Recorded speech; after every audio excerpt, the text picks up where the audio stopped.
लेकिन यहाँ अगर एक बांग्लादेश से कभी भी कोई बांग्लादेशी आते हैं तो अकेले नहीं आते कोई भी, वो ग्रुप में आते हैं, 10, 20, 25, 50 के ग्रुप में आते हैं। अगर हम एक को पकड़ेंगे तो उनके साथ में 10 लोग कम से कम पकड़ेंगे, 5 तो पकड़ेंगे।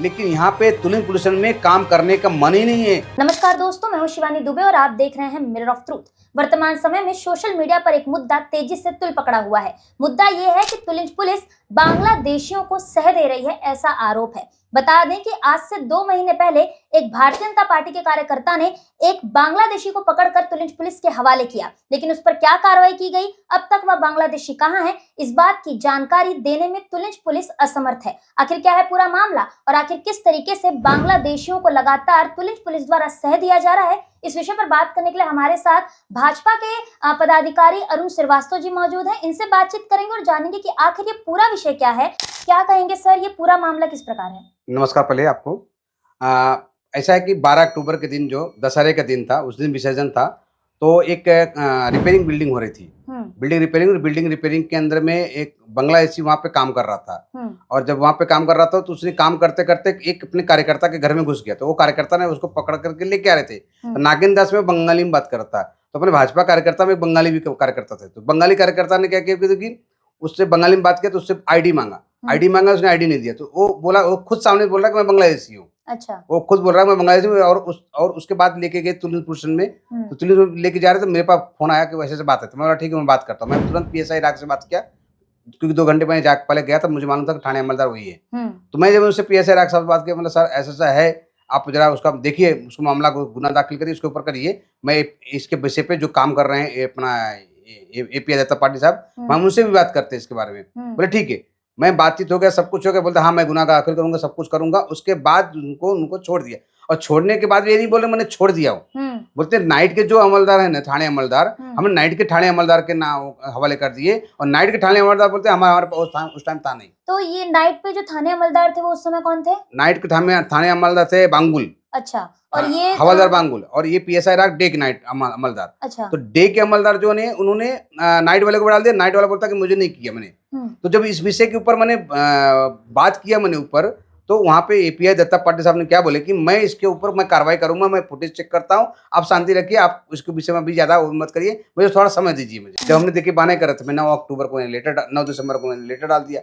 अब 9 दिसंबर को लेटर डाल दिया, तो उसके बाद अभी तक उसके ऊपर पुलिस ने ऐसा कुछ भी कार्रवाई नहीं किया है, ऐसा मुझे पता चला। क्योंकि तुलिन पुलिस अगर बराबर से ढंग से अगर काम करती तो शायद हो सकता था कि आज बांग्लादेशी जो माहौल में रहमत नगर, प्रगति नगर, आप जिस क्षेत्र में चले जाइए, अलकापुरी वगैरह, पहले तो सब तुलिन पुलिस में था। अच्छा बताइए, जब आप बांग्लादेशी को पकड़कर वहां पे लेके गए, जब आपके उन्हें नहीं दिखाई दिया, मतलब आपके कार्यकर्ता ने जब दस्तावेज पूछे और सामने वाले के पास दस्तावेज नहीं थे, तो आप लोग को लगा कि ये बांग्लादेशी है जी। तो आप जब पुलिस स्टेशन लेके गए तो क्या पुलिस ने किसी प्रकार का नोटिस कुछ उस बांग्लादेशी को दिया या कुछ किया? कोई नोटिस नहीं दिया है, A to Z वैसा कोई नोटिस नहीं दिया। और मुझे PSI राग फोन के ऊपर बोलते हैं कि हमने नोटिस दिया है। अच्छा। अगर नोटिस दिए थे तो उस नोटिस के बारे में जानकारी होना चाहिए था। इस तरह से हमने जब API दत्ता पाटिल साथ बात की, बोलते कोई नोटिस, मुझे खुद स्वयं API दत्ता पाटिल ने बोले कि कोई नोटिस नहीं दिया गया उसको, उसकी कोई जानकारी हमारे पास नहीं है। फिर भी हम CCTV कैमरे की मदद से उसका फुटेज निकाल कर उसको हम तलाशेंगे, उसके बाद हम कार्रवाई करेंगे।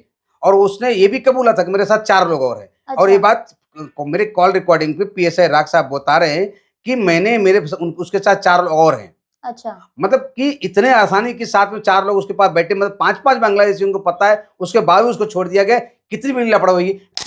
अगर हम एक आरोपी को पकड़ते किसी जुर्म में, हम कभी कभी सोचते कि उसको पता लगाने की कोशिश करें कि उसके साथ कितने आरोपी हैं। लेकिन यहाँ अगर एक कभी भी बांग्लादेश से कभी भी कोई बांग्लादेशी आते हैं तो अकेले नहीं आते कोई भी, वो ग्रुप में आते हैं, 10, 20, 25, 50 के ग्रुप में आते हैं। अगर हम एक को पकड़ेंगे तो उनके साथ में 10 लोग कम से कम पकड़ेंगे, 5 तो पकड़ेंगे। लेकिन यहाँ पे तुलिन पुलिस में काम करने का मन ही नहीं है। तुलिन पुलिस के PI हो चाहे तुलिन पुलिस का कोई भी अधिकारी हो, उनको काम करने का मन नहीं करता। ये बताइए, अगर तुलिन पुलिस जिस तरीके से 2 महीने से आपको चग्गा बग्गा पढ़ाया जा रहा है, बांग्लादेशी आप बोल रहे हैं, आरोप लगा रहे हैं कि बांग्लादेशी को सह दी जा रही है, लेकिन फिर भी अगर तुलिन पुलिस स्टेशन अब भी आगे भी काम नहीं करती है, तो आपका अगला कदम क्या होगा? देखिए, तुलिन पुलिस में अगर नहीं किया गया तो मैं बोल के रखा हूँ, लेटर में बाकायदा मेंशन करके रखा हूँ, ACP तुलिन के कार्यालय मेरा अनिश्चित काल के लिए आमरण अनशन 27 दिसंबर को चालू हो जाएगा।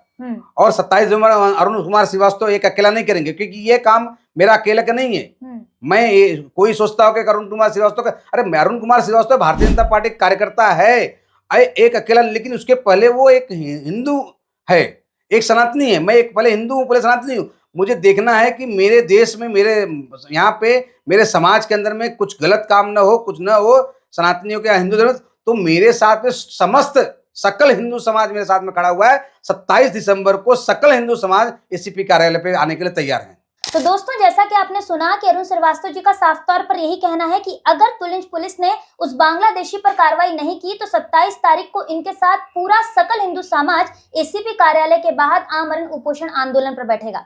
बता दें कि 2 महीने पहले जब इन लोगों ने बांग्लादेशी को पकड़कर तुलिंज पुलिस के हवाले किया तो तुलिंज पुलिस के मतलब पीएसआई राग का ये कहना है कि उन्होंने एक नोटिस जारी किया, पर वो नोटिस किस प्रकार का था अभी तक इस बात की जानकारी अरुण श्रीवास्तव को नहीं दी गई है और ना ही इस मामले में तुलिंज पुलिस कोई भी कार्रवाई करती नजर आ रही है। अगर किसी व्यक्ति को संदिग्ध अवस्था में पकड़ा जाता है, संदिग्ध व्यक्ति को पुलिस स्टेशन लाया जाता है और ये बताया जाता है कि बांग्लादेशी है, तो पुलिस की जिम्मेदारी ये बनती है कि उसके सही दस्तावेज की जांच की जाए और अगर उसके पास सही रूप से दस्तावेज नहीं उपलब्ध हैं तो उसके ऊपर कानूनी कार्रवाई की जाए। लेकिन तुलिंज पुलिस द्वारा ऐसा कोई भी काम नहीं किया गया, ना ही किसी प्रकार का नोटिस जारी किया गया, ना ही उनके दस्तावेज चेक किए गए और उस व्यक्ति को, जो कि बांग्लादेशी है ऐसा आरोप लगाया जा रहा है, उसे जाने दिया गया। तो कुल मिलाकर ये इस बात का जीता जागता सबूत है कि कहीं ना कहीं तुलिंज पुलिस बांग्लादेशियों को सह देती नजर आ रही है। बता दें कि अभी कुछ ही दिनों पहले मीरा रोड पुलिस ने भी 5 बांग्लादेशी महिलाओं को गिरफ्तार किया। मतलब ये इस बात का जीता जागता सबूत है कि मीरा भाईंदर वसई विरार आयुक्तालय अंतर्गत कहीं ना कहीं बांग्लादेशियों की संख्या बढ़ती जा रही है, घुसपैठी लगातार बढ़ते जा रहे हैं। अब सवाल ये कि अगर इनके द्वारा किसी आपराधिक गतिविधि को अंजाम दिया जाता है तो उसका जिम्मेदार कौन होगा। अब देखना यही होगा कि तुलिंज पुलिस इस पूरे मामले में, जो कि 2 महीने से सो रही थी, अब भी आगे कोई कार्रवाई करती है या नहीं, या फिर पूरा सकल हिंदू समाज एसीपी कार्यालय के बाहर आंदोलन करने के लिए मजबूर होता है। बहरहाल दोस्तों, आज की इस वीडियो में इतना ही। मैं शिवानी दुबे फिर मिलूंगी आपसे अगली खबर में। तब तक देखते रहें मिरर ऑफ ट्रूथ, क्योंकि हम दिखाते हैं सच का आईना। ऐसी ही और खबरें देखने के लिए बने रहे हमारे साथ और सब्सक्राइब करें मिरर ऑफ ट्रूथ। फेसबुक पर देख रहे हैं तो हमारे पेज को फॉलो करना ना भूलें। वीडियो पसंद आने पर लाइक, कमेंट, शेयर जरूर करें।